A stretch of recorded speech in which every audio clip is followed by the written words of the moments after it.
Bonjour, alors aujourd'hui je vais vous présenter un livre sur la postlogie, puisqu'on appelle ça maintenant comme ça, donc la dernière trilogie Star Wars. Alors je n'ai jamais caché à qui que ce soit que je n'aimais pas ces films, mais alors pas du tout. Ça allait de mal en pis avec le dernier volet qui est sorti là il y a quelques semaines. Mais pour autant, il y a quand même quelques designs qui, d'ailleurs comme par hasard, sont en fait totalement inspirés de designs qui avaient déjà été faits dans les années 70, qui sont intéressants. Et il se trouve que un ami sur Facebook, Patrice, coucou Patrice, proposait de se débarrasser de quelques ouvrages, et l'un d'entre eux a attiré mon attention puisqu'il s'agit d'illustrations et de dessins, comme je les aime, à savoir donc des engins, ici des vaisseaux spatiaux de Star Wars, en écorché comme on dit, c'est-à-dire qu'on voit des coupes des vaisseaux avec ce qu'il y a à l'intérieur, etc. Moi j'adore ça. Et en plus le livre avait l'air quand même assez beau, et c'est le cas. Donc c'est sur Star Wars, le réveil de la force, voilà. Vaisseaux et véhicules, plans, coupe et technologie. Alors là vous le voyez peut-être pas, mais c'est en doré, c'est magnifique. Et déjà rien que la couverture envoie du lourd. C'est la version française, c'est publié chez Hachette Heroes, version française, hein. Et c'est apparemment vendu à 19,95 €. Je ne vois pas pourquoi Monsieur Focus ne fait pas son boulot. Et là vous voyez que vous avez une autre illustration qui annonce du lourd avec le TIE Fighter du First Order. Et puisqu'on a fait le tour de la couverture, ce que je vous propose, c'est qu'on voit à l'intérieur ce que ça donne. Alors,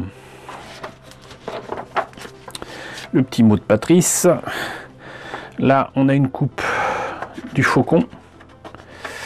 Là une autre illustration qui aura certainement à l'intérieur avec donc la coupe de l'engin bricolé très certainement par Rey. Moi il me semblait que c'était un Land Speeder qui ne marchait que sur un côté et qui du coup avait été inversé, parce que sinon je vois pas pourquoi ça serait aussi chiant à monter ce machin. Mais bon, donc là le transporteur de troupes du First Order qui ressemble à rien, pour moi c'est une caisse à savon. Donc tout ne m'intéresse pas dedans, mais les TIE Fighters sont des TIE Fighters, si ce n'est qu'ils ont inversé les codes couleurs, on va dire, donc c'est noir et blanc mais inversé. Et les X-Wing, c'est ni plus ni moins que les premiers X-Wing qui étaient dessinés par Ralph McQuarrie. Les ailes s'ouvraient exactement de la même manière, avec les moteurs exactement de la même manière. Même les marques sur l'engin, au lieu d'être sur les ailes, étaient sur le nez. Voilà, et j'en veux pour preuve cette image que je vous mets ici, des X-Wing qui au départ d'ailleurs n'avaient pas de bande rouge. D'ailleurs selon les escadrilles c'est pas forcément rouge, mais bleu. Donc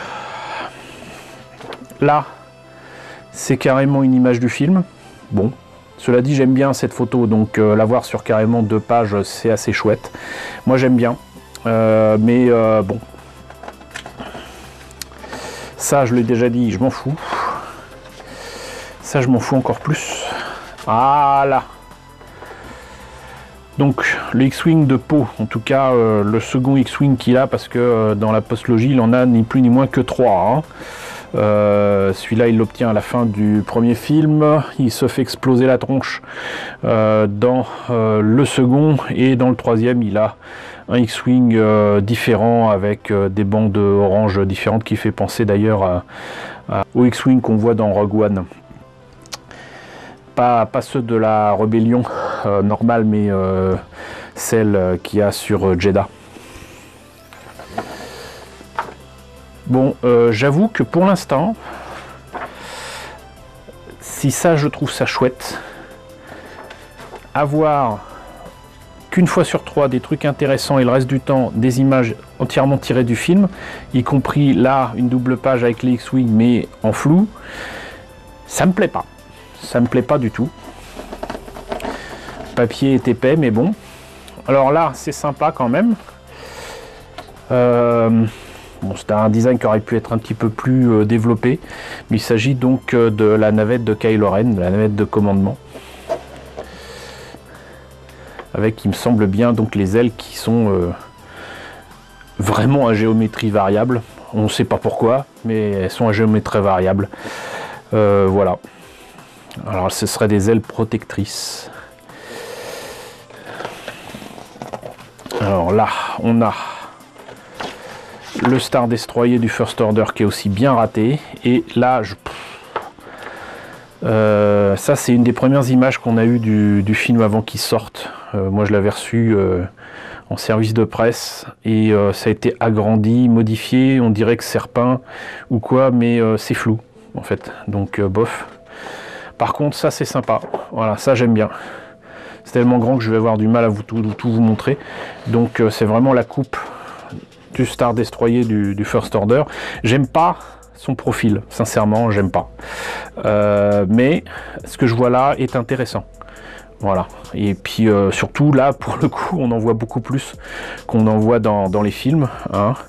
C'est-à-dire que les trucs intéressants dans les films, on les voyait pas. Par contre, les caisses à savon, ça, on les voyait.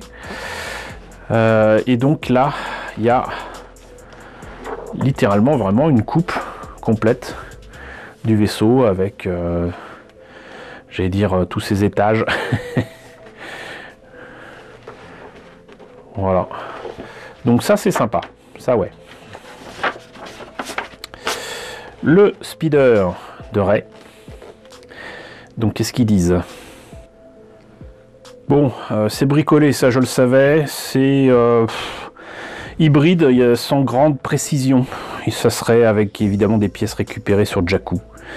Voilà, je trouve le texte quand même vide d'informations vraiment utiles. Mais bon, voilà. Mais il reste que le dessin est sympa. Le taille du First Order. Donc ça c'est sympa aussi. C'est peu ou prou hein, le taille qu'on connaît. Hein.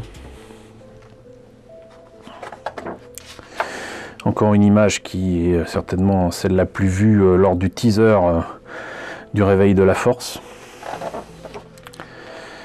Donc là c'est le chasseur taille des forces spéciales.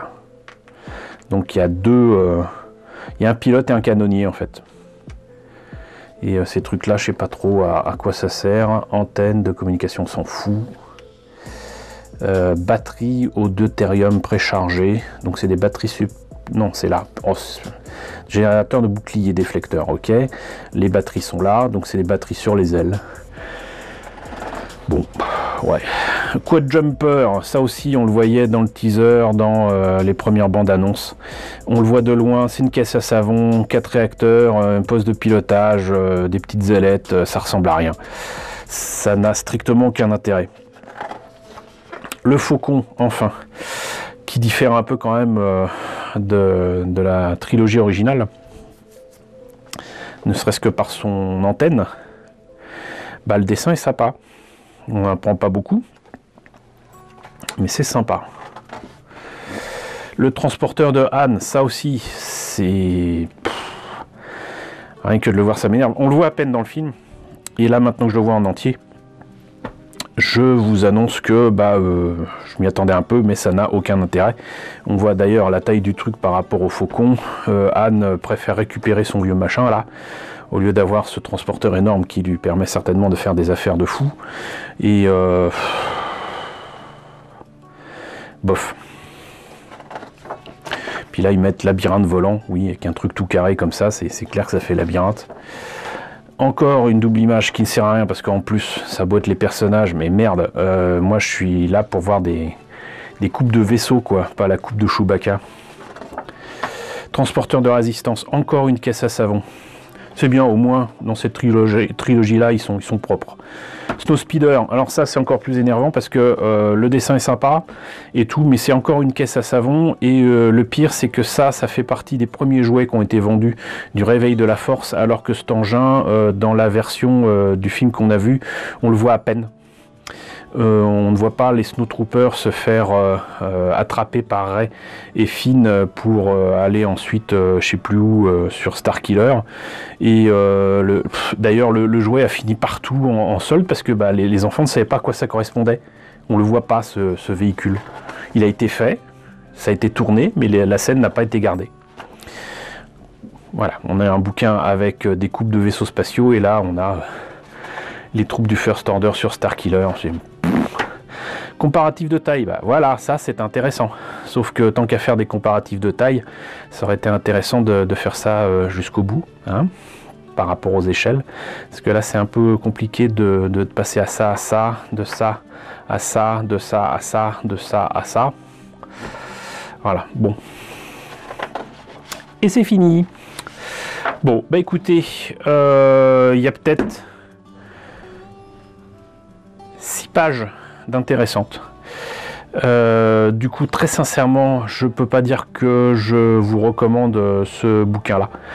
Cela dit, Patrice m'en a fait un bon prix, hein, donc voilà, je vais pas regretter quoi que ce soit. Le peu qu'il y a dedans qui m'intéresse de toute façon est intéressant, hein, c'est pour le TIE, le X-Wing, le Star Destroyer comme par hasard. Tout le reste c'est des caisses à savon, et tout le reste encore, la moitié des pages c'est des trucs qui concernent absolument pas le sujet. Donc quelque part, Hachette ici a fait un merveilleux hors sujet. Donc bravo à Hachette, hein, voilà, la moitié des images ne sont pas dans le sujet des vaisseaux et véhicules, plans, coupes et technologies. Je vois pas ce que des images des troupes du First Order ou de Han Solo et de Chewbacca dans la cabine du Faucon vient faire là-dedans. Donc, merci à toi Patrice. Encore une fois, je ne vous conseille pas ce bouquin, et donc bah, j'espère quand même que la présentation vous aura intéressé. N'hésitez pas à me dire dans la section commentaires ce que vous en pensez. N'hésitez pas à liker, n'hésitez pas à partager, n'hésitez pas à vous abonner si ce n'est pas déjà le cas. Coucou aux nombreux abonnés qui nous ont rejoints ces derniers temps, bienvenue ici. Coucou aux grands anciens qui me suivent depuis plus de 4 ans. Merci à tous de votre fidélité, merci à tous de votre soutien sur Tipeee et sur Paypal. Je vous laisse avec le générique de fin avec les contributeurs de la chaîne, et je vous dis donc à très bientôt pour la présentation d'un nouveau bouquin.